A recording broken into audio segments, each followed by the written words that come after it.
Assalamualaikum warahmatullahi wabarakatuh. Sebelumnya, Waalaikumsalam warahmatullahi wabarakatuh. kami dari kelompok 4 ingin menjelaskan tentang pengujian kinerja motor diesel. Yang pertama yaitu nama kelompok dari saya sendiri, Muhammad Rafli Aditya, dibantu dua rekan saya yaitu Muhammad Musoniful Badi, ada Muhammad Sultan Rosid Hashim dari kelas 3D D3 Teknik Mesin. Selanjutnya yang pertama, apa itu tujuan dari pengujian motor diesel, yaitu agar diketahui perbandingan unjuk kerja atau performance mesin tersebut akan memenuhi standar kelayakan. Selanjutnya akan dijelaskan oleh rekan saya Muhammad Musoniful Badi. Oke, slide selanjutnya pengertian motor diesel. Motor bakar diesel biasa juga dengan mesin diesel atau mesin pemicu kompresi adalah motor pembakar dalam yang menggunakan panas kompresi untuk menciptakan penyalaan dan pembakaran bahan bakar yang telah diisikan ke dalam ruang bakar. Next.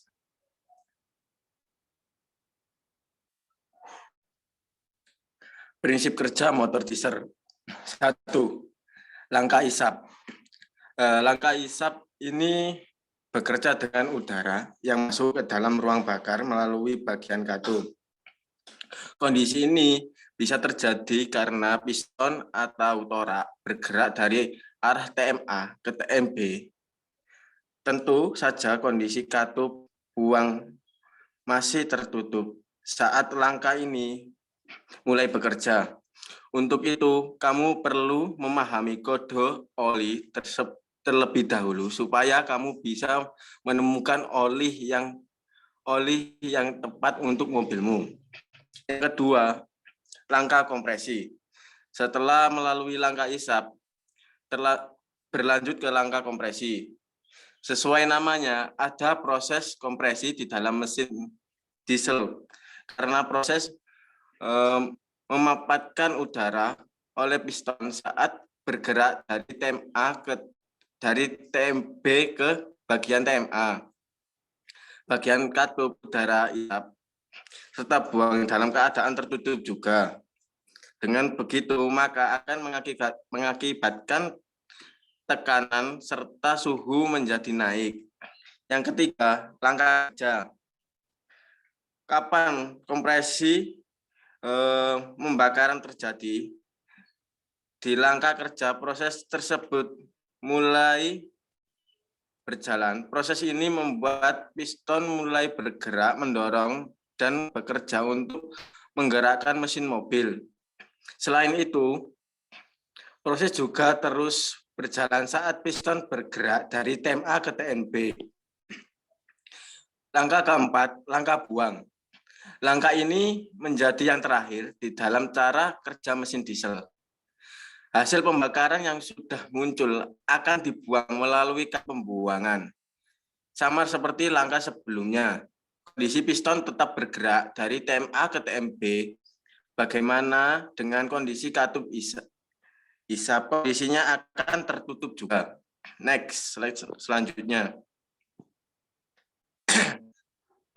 Pemeriksaan pendahuluan mesin. Yang pertama, mengecek bahan bakar. Memastikan bahan bakar sudah sampai ke ruang bakar. Yang kedua, mengecek pelumas. Pastikan charter berisi pelumas yang memenuhi kalter berisi pelumas yang memenuhi persyaratan tinggi level yang bisa dicek dengan jarum penunjuk level yang tersedia. Yang ketiga, mengecek sistem pendingin. Pastikan air pendingin, radiator berisi, dan penutup radiator masih bekerja dengan sempurna.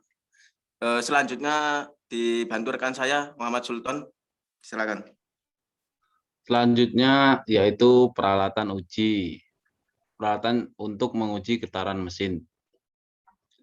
Alat uji getaran adalah perangkat alat yang dipakai untuk mengukur gerakan bolak-balik dari komponen mekanik dari suatu mesin sebagai reaksi dari adanya gaya dalam atau gaya yang dihasilkan mesin, maupun gaya luar atau gaya yang berasal dari luar atau sekitar mesin.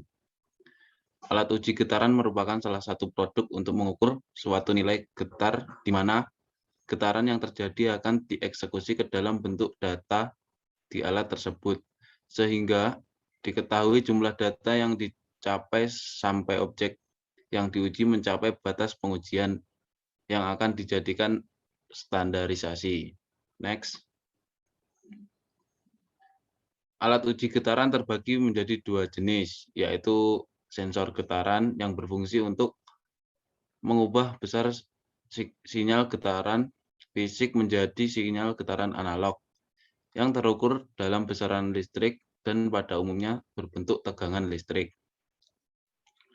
Nomor 2, Dynamic Signal Analyzer atau bisa disebut DSA adalah getaran mesin dalam kombinasi kompleks dari sinyal yang berasal dari berbagai sumber getaran yang berada di dalam mesin tersebut. Next. Cara menggunakan alat vibration meter. Secara teknis, langkah pertama yang dilakukan yaitu menghidupkan alat dengan menekan tombol on-off yang ada. Sebagai catatan, kita perlu melakukan pengecekan bagian komponen baterai untuk memastikan vibrator meter bisa digunakan dengan optimal. Setelah alat vibration meter menyala, sekarang saatnya melakukan pengukuran vibrasi. Caranya adalah dengan menempelkan sensor vibration atau magnetic base yang ada ke bagian mesin yang akan diukur. Dari sensor vibration yang ada inilah akan muncul data yang dikirimkan ke bagian dynamic signal analyzer. Dari dynamic signal analyzer atau DSA tadi inilah maka akan terlihat angka vibrasi di bagian display layar LCD. Guna mendapatkan pengukuran data yang baik dan tepat, sebaiknya kita bisa memastikan tingkat getaran yang ada di mesin tersebut bekerja seperti modus atau nilai yang sedang muncul, yang seling muncul. Kemudian ambil nilai rata-ratanya atau median dari nilai getaran yang dihasilkan mesin tersebut. Dengan demikian, kita bisa mendapatkan hasil akhir yang tepat dan sesuai dengan pengukuran yang ada. Hasil pengukuran inilah yang selanjutnya digunakan sebagai patokan dasar dalam melakukan tindakan perbaikan maupun pengaturan getaran yang sesuai dengan ambang batas yang ditentukan. Selanjutnya dijelaskan oleh Rafli.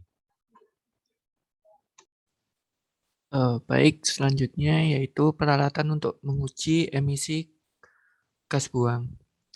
Gas analyzer adalah instrumen atau alat yang digunakan untuk mengukur proporsi dan komposisi dari gas buang.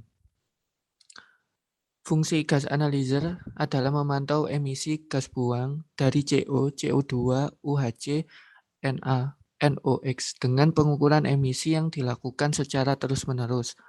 Salah satu contoh pemanfaatan gas analyzer ini adalah pada uji kelayakan kendaraan untuk digunakan kendaraan di jalan raya. Jadi tujuannya untuk alat ini yaitu mengurangi polusi pada intinya. Selanjutnya yaitu cara menggunakan gas analyzer. Yang pertama, masukkan selang probe ke bagian inlet. Kedua, pasang kabel daya dan sambungkan ke sumber listrik. Setelah itu tekan tombol on pada power untuk mulai menyalakan. 3. Tunggu alat berbunyi. Bagian AFR menampilkan tes pada display. Saat 6 display menunjukkan angka yang berubah-ubah, tunggu sampai angka display AFR menunjukkan angka 0.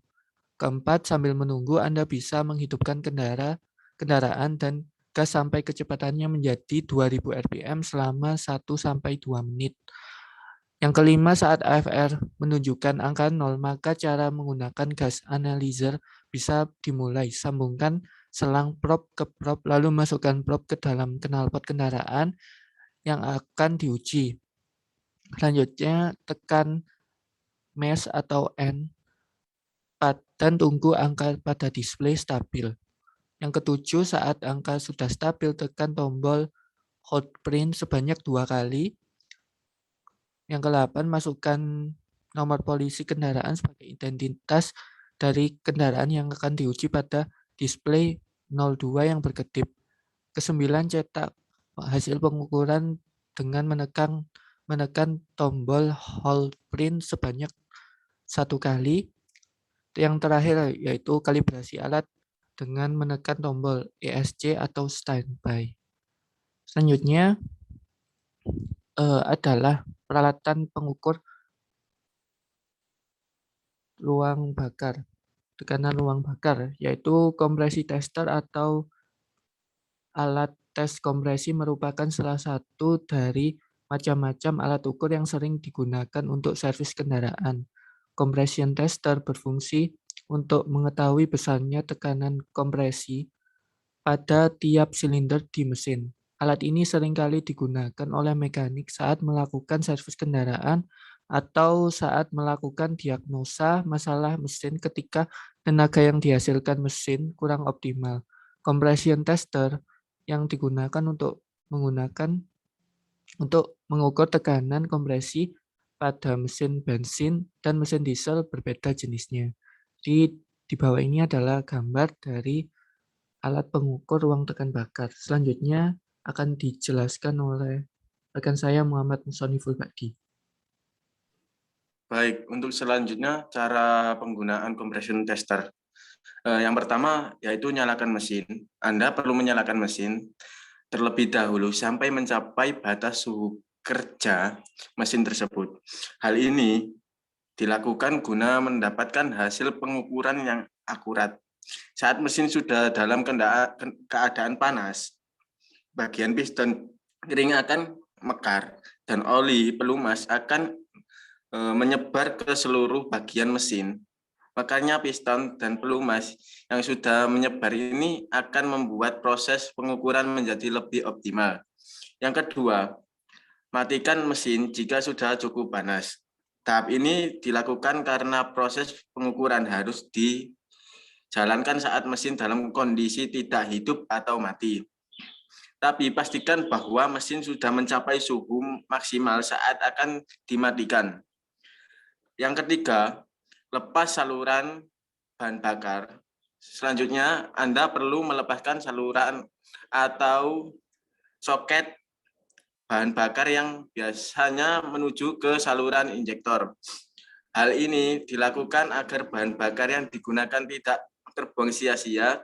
Dengan begitu, proses pengukuran akan menjadi lebih efisien.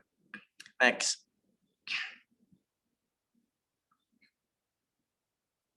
Cara yang keempat, lepas koil, pengapian, dan busi. Jika sudah, lepaskan juga bagian koil, pengapian, dan tegangan tinggi busi untuk mempermudah proses pengukuran tekanan pada mesin. Jangan lupa melepaskan semua busi dari lubang busi agar tidak ada proses pengapian pada saat mesin dihidupkan. Yang kelima, proses pasang alat tes dan tekan pedal gas. Pasangkan alat tes tekanan pada bagian lubang busi. Kemudian pasang selang penghubung. Kencangkan dengan menggunakan tangan agar tidak merusak bagian ulir dan memastikan tidak ada kebocoran pada lubang busi. Selanjutnya, tekan juga pedal gas secara penuh agar kondisi udara di intake manifold masuk bisa maksimal. Selanjutnya, starter mesin selama 10-15 menit. Starter mesin selama 10-15 detik dilakukan untuk membuat bagian dari mesin tidak ada yang rusak akibat dari pengecekan tekanan. Hal ini juga dilakukan guna membuat hasil kompresi menjadi lebih optimal. Next. Yang terakhir, lihat hasil pengukuran. Hasil pengukuran tekanan ini akan tertera pada manometer. Hasil skala bisa dibaca melalui jarum penunjuk yang terdapat pada bagian ini. Skala pengukuran bisa menggunakan satuan bar, kPa atau PSI, ataupun kilogram per sentimeter kuadrat. Setelah itu, Anda perlu menekan bagian pressure reras baut untuk mengembalikan kompresi ke mode awal atau normal. Untuk mendapatkan hasil pengukuran yang akurat, ulangi proses pengukuran sebanyak 3 kali sebagai informasi apabila hasil pengukuran menunjukkan angka di bawah standar. Hal ini informasi apabila hasil pengukuran menunjukkan angka di bawah standar. Hal ini berarti terjadi kebocoran pada bagian mesin. Sebaliknya, jika hasil pengukuran yang ditampilkan di atas standar membuktikan jika terjadi penumpukan kerak hasil dari proses pembakaran. Selanjutnya, silakan Sultan. Baik, selanjutnya yaitu shaft alignment. Pengertian alignment adalah proses menyejajarkan dua poros yang saling terkait antara objek penggerak dan objek yang digerakkan, sehingga menjadi sentris sampai tercapai batas toleransinya. Dalam kenyataannya, pengertian sentris atau lurus tentu tidak bisa tercapai 100%, sehingga dalam proses alignment biasanya ditentukan toleransi minimal. Pada umumnya menggunakan toleransi minimal kurang dari 0,05 mm. Hal ini dengan tujuan agar mendapatkan kesentrisan yang maksimal antara kedua poros atau penggerak yang digerakkan, sehingga tidak menimbulkan gesekan, getaran, dan faktor-faktor lainnya yang dapat memperpendek umur pemakaian mesin. Next. Slide selanjutnya, peralatan yang digunakan dalam metode alignment. Alignment menggunakan penggaris. Seperti gambar yang ada di sini, cara alignment dengan memakai penggaris merupakan metode yang sangat tradisional. Cara ini hanya mengandalkan ketelitian mata user dalam memandang terdapat ataupun tidaknya penyimpangan. Tidak hanya penggaris logam, perlengkapan lain yang bisa digunakan misalnya taper gauge dan filler gauge. Jika pada mesin kecil, alignment dengan penggaris masih bisa dilakukan, tapi sebaliknya tidak diterapkan pada mesin yang dengan kapasitas besar atau perputaran tinggi. Kenapa? Karena cara ini rendah sekali tingkat presisinya. Hasil yang didapatkan sering tidak akurat sehingga dapat membuat komponen mesin tidak simetris. Next. 2. Alignment menggunakan dial indikator. Cara alignment ini sangat populer dan paling sering digunakan. Di samping hasilnya akurat atau teliti, juga karena harganya lebih murah dibandingkan dengan optikal atau laser. Next.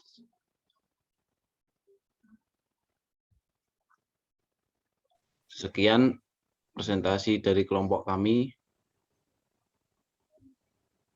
Apabila ada kurang lebihnya, kami mohon maaf. Wassalamualaikum warahmatullahi wabarakatuh. Waalaikumsalam warahmatullahi wabarakatuh.